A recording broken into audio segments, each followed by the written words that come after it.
Kerri Kinsella, Club Soccer, Booth Road, Imalio Clea. Kerri's really into her hair, makeup, fashion. If you look at her Instagram, it's selfies. I suppose I always have my hair done.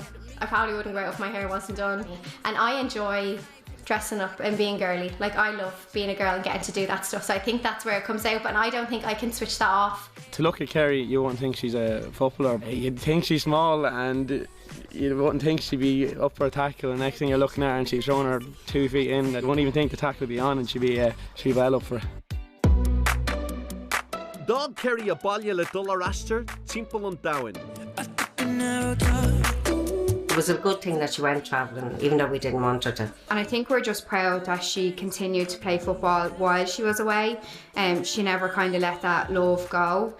She lived in Hong Kong, Thailand, Nepal, Australia, and she always found a football team while she was away. And playing football with different clubs all over the world may have also made me better at football, because you're adapting into new teams. And then when she came home, she just jumped right back into it again. When I came back, I was distraught to be back. I came back after COVID. I had to start from nothing, no job. I was like, oh my God, moving back home. I was like, this is awful. I was in a real crap place, and I just started joining back football casually. The ad got put into our group chat in football, and the girl who put it in just said oh, does anyone want to apply for this? I had a look and I was like, oh, I don't know, I don't know if that'd be for me. And then a few girls that I used to play football over the years had sent me, and they were like, you should apply. We're really, really proud of Kerri. Yeah, we're so proud of her.